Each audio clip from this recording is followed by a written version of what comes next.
Hey there, it is Erin from Erin Go Read. I'm doing some trimming out here.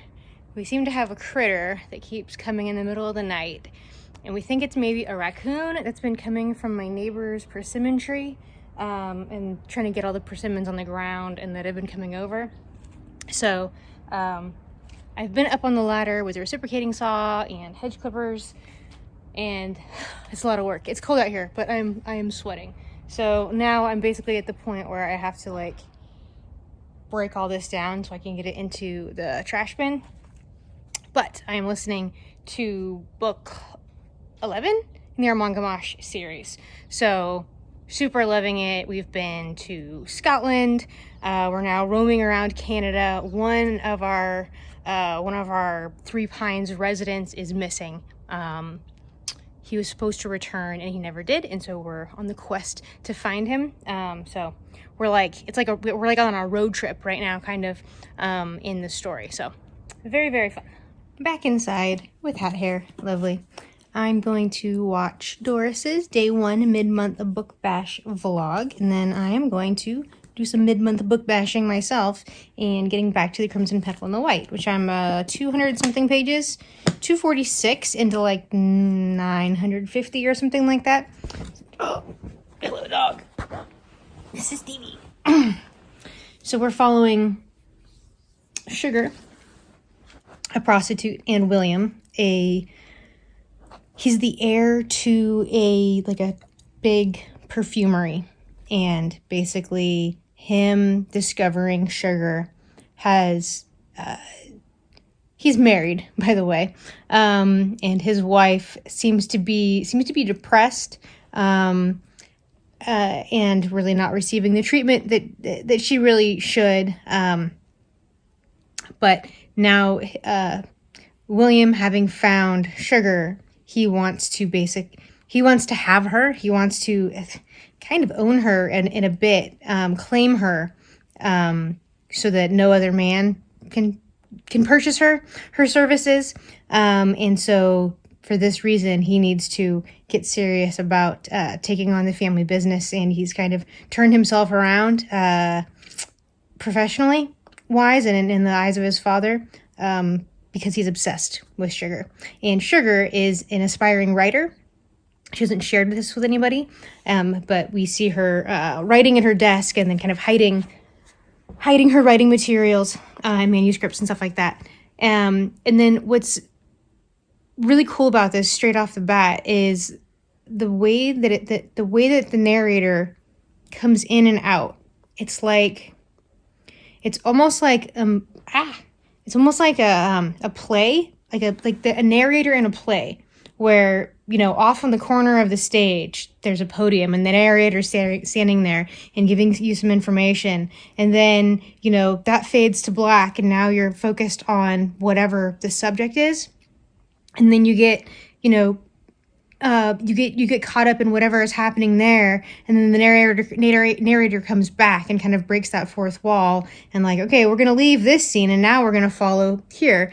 So it's a really interesting kind of narrative perspective that I've never seen done in a book. But yeah, it reminds me very much of how you experience a play. Good morning. It is Sunday morning, and it is late for me. It's almost 9 o'clock. I slept until almost 8:30, which is really, really late for me. I have insomnia, and for years it was trouble getting to sleep, and now I have all these sleep hygiene is what it's called. And as part of my health coaching practice, sleep is a huge thing that I always hit with everybody, because if you're not losing weight, and you're also not sleeping, getting your sleep dialed in is a really low-hanging fruit, especially when there's some really simple things that you can do to get better sleep. So the trouble is, I still do all these things. I have sleep hygiene nailed down. I go to sleep just fine, but I wake up in the middle of the night now. So probably 1:15 or so until around 4 last night I was awake. So a lot of that was kind of tossing and turning, and then eventually I got up and read another 30 pages or so in Crimson Petal and the White. So I'm almost to page 300. I didn't get to read as much as I wanted to yesterday because after I did that yard work, I sat back down to read, and then my mom asked me to come help her. We had to go over to my great grandma's house, and who died in November, and take apart and take out the bed frames that were there, so my grandpa can sell, or my great uncle can sell the house. So anyway, it was a bunch of like tedious manual labor stuff I had to do on top of that. Anyway, the other thing I read was, and kind of between the events of January 6th and just the passing of my grandma recently, and then like a few days after she died, she was 98 and a half. My husband's great uncle, who was 95, died as well. And he was, I can never remember if he was in the Army or the Navy, but he served in World War II. And it just made me want to read The Greatest Generation by Tom Brokaw.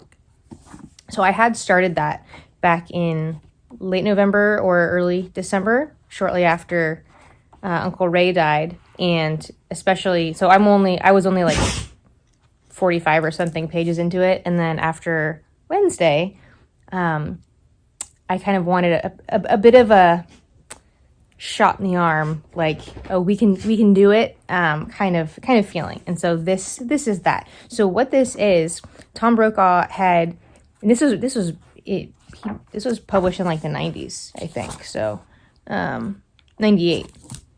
So he went and interviewed and collected all this information about various people of the Greatest Generation, people who were who fought in World War II, who were of the we can do it kind of generation, and the Greatest Generation, right? It's like a series of short stories, basically, on each of these people, and often on a couple, and about, what their life was before the war, and then how they came to help in the war effort in whatever way, and then kind of how their life turned out as a result of their experience in the war. A lot of them are PFW or end up being POWs, and their life is very much their grit and their grit and their work ethic and just their attitude is very much shaped by growing up during the Depression, and then also their experience in the war. So this is a great one where I can just read like one or two of these. So I did read, I think, two of these at, 2:30 last night. And then I just read another one just now. So I'm going to get back to the world, the seedy world of Victorian London. So I have major houseplant envy for people who actually take care of them and have lovely houseplants. So I discovered the wonders of Grocery Outlet today, and they happen to have a bunch of little houseplants for like $1.99, and I got this spider plant, and what it's in, this old like water, it doesn't work unfortunately, fake water pump thingy, the removable little pot there. This came from my great grandma's house, and I thought, oh, that would be a really cute use of it. And then my sister gave me a money plant for my birthday, like clipping or whatever you call that, from hers, and I hadn't actually planted it yet there. And then I picked up another one today, as well as, I don't know what any of these are called, but it was pretty. And this one I thought was really cool too. And I just got this gold shiny, I don't have a lot of metallic shiny things, so I thought that might be kind of a cool addition. But yay, now I just have to figure out where everybody needs to live now. Good morning, it is Monday morning. It feels like it could be midday for me. It's like 8:20, and I've been awake for just about 5 hours at this point. That good old insomnia, I just wasn't going back to sleep last night. Probably 3:45 or so, went out to the couch and went back to reading The Crimson Petal and the White, read, 50 pages or more. And then I'm up for the day for sure. Come on, buddy. So I grabbed my computer and did some work. So I got a few tasks done before I kind of got up for the day. And so as I've been getting ready, I did some food prep and stuff like that. I packed my lunch for the day. I had just now finished The Long Way Home by Louise Penny, number 12. That was 11 or 12 in the Armand Gamache series. Wow. So as I mentioned before, like it's basically like a field trip novel. So we have like all of our Three Pines characters, and one of them has gone missing. He was supposed to return and he didn't. And they feel like something's wrong. So they go off to go find him. So they're kind of going from place to place, following clues, breadcrumbs to try to find him. It was so good. There's a point I was in the kitchen, I was packing my lunch, and my jaw literally dropped and my eyebrows went up. I can't wait for the next one.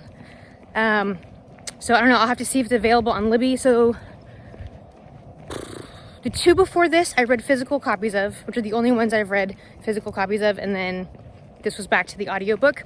Ralph Cosham is the audiobook narrator. I never remember his name, but I just heard it because it just finished. He's so good. So I do know that I'm getting close to like being current in the series, and I do know that Ralph Cosham passed away. So I'm not sure at what number it is of the books that he is no longer the narrator. Come on, Stevie. But anyway, it'll be sad to listen to an audiobook and hear Armand Gamache's voice, not as Ralph Cosham. But the series is so good, and I'm looking forward to going back and rereading the series, and kind of looking back at like the story arcs and everything. The great thing is, car going by. Great thing is, I have a terrible memory. Terrible at remembering the endings of books, just the sequence of events that led to something. So, you know, as long as I really enjoy a mystery, I could totally reread these books and probably be just as surprised. There was also, and some of the details are fuzzy, but there was also some characters that had been kind of at the center of a previous mystery, including a androgynous child named Bean, who resurfaces in this novel. And so that kind of got me thinking back, like, oh, I'd like to read that one again.